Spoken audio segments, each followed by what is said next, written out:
guys, so pardon me, I just worked 12 hours, but we wanted to get out after I got off work, and we're going to do something that we haven't done in quite a while. It's called geocaching.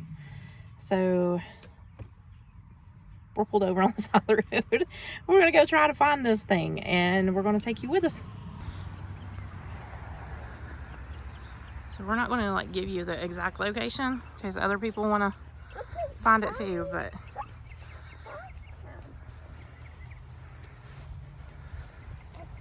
David's mapping it.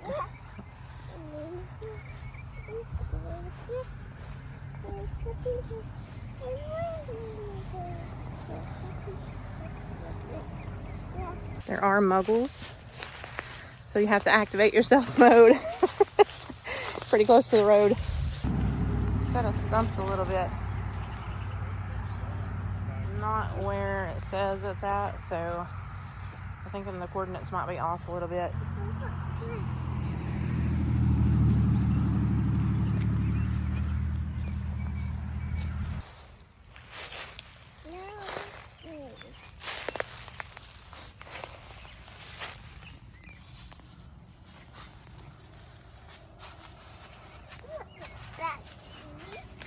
You guys see anything? Because we don't.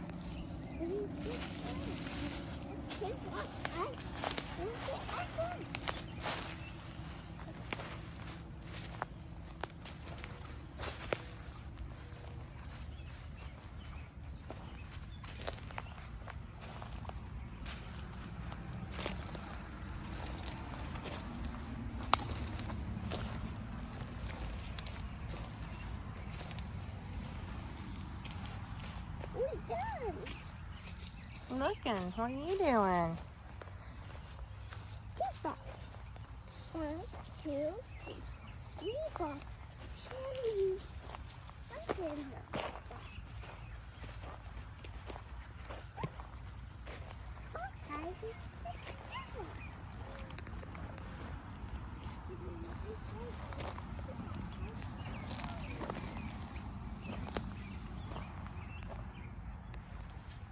I think we're gonna call it a miss, so we can't find it, but spotting something that I want to try before we completely rule it out.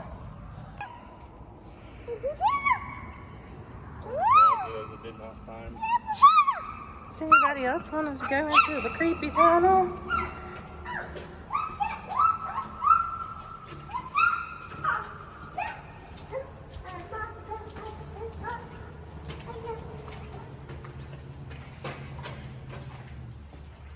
So after we got out and got hot and sweaty hiking around, David did what we should have done in the first place, and he read the last person who found its comment. Which was a month ago.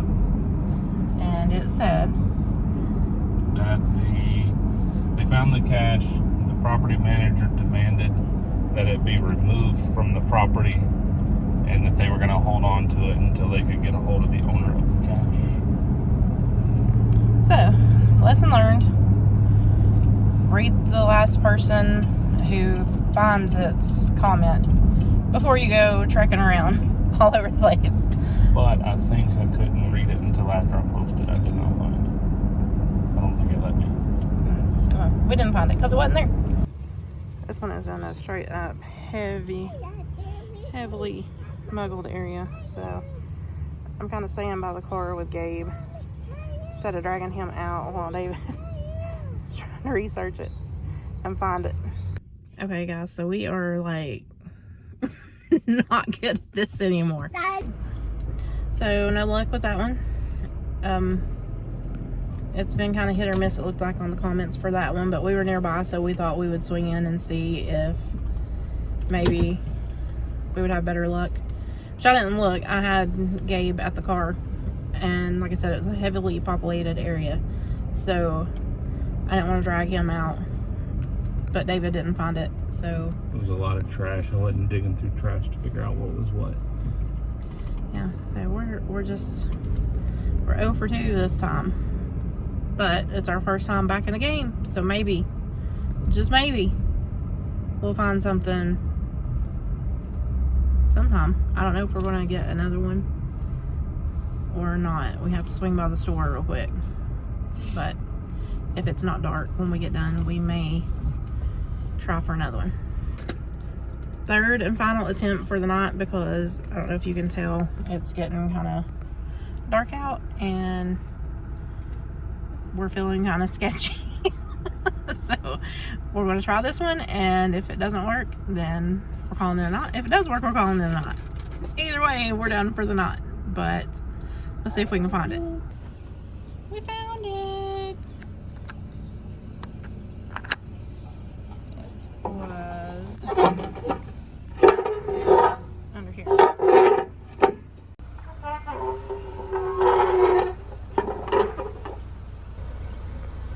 And it's nestled back where it belongs. Oh, hang on. It's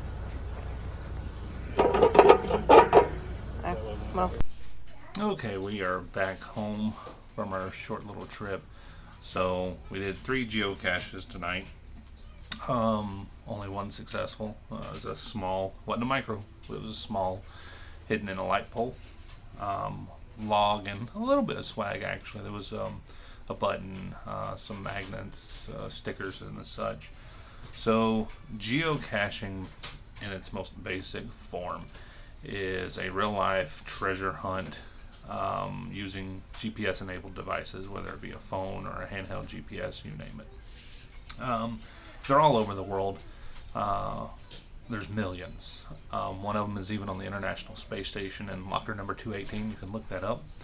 Geocaching, I believe, started in 2000, May 3rd, 2000, I believe, was the very first time a geocache was hidden.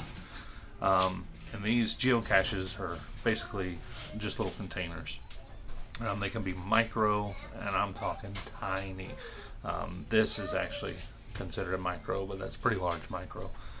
All the way up to huge caches, and they have swag in some of them, which, like I said, can be anything from a button to money for the first to find, coins, books, cars, all kinds of toys, just all kinds of stuff. And the 2 basic rules are, if you take something, leave something, and sign the logbook. So there's a logbook in the geocache, and you can also log it on the geocaching app, or on the app, yeah. There are also these things called travel bugs, which is a little geotag. You can set it on a mission to travel the world, and you drop it off at a location. Somebody picks it up, drives to wherever they want to drop it off at the next location, and it continues and continues and continues. We did one many years ago, a little stuffed monkey, put a geotag on it, and its mission was to go to all of the zoos in the United States. Unfortunately, it didn't make it. It went off the map. So, to kind of go back to the geocache itself, this was the very first one that I had hidden back, I believe, in 2012. Just a little pill container that I wrapped in some camouflage tape, and I put this in a tree. I kind of hung it on a limb. Actually hit pretty well. The very first people to come out, let me rephrase that, the very first geocachers, I don't even know if they were geocachers, was some police. They came out and checked the cache. I don't know if they were coming out to check for illegal activity. I'm really not sure. I don't even know if they were just geocaching. Anyway, inside this container, you will find a logbook. This was a bring your own pen. And here's the logbook that I put inside. And on that logbook it says, "Congratulations, you have found it intentionally or not. This is part of a worldwide game loved by GPS users who are on the internet. It's like a scavenger hunt. It's called geocaching. A GPS user hides treasures, this container, and publishes the exact coordinates so that other users can come and find the treasure." And then it gives some rules.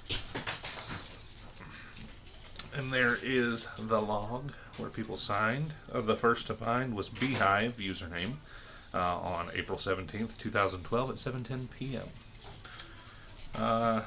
So there are many different kinds of geocaches other than just the actual containers. You have some virtual ones that you can go and be on a camera. That's how you log.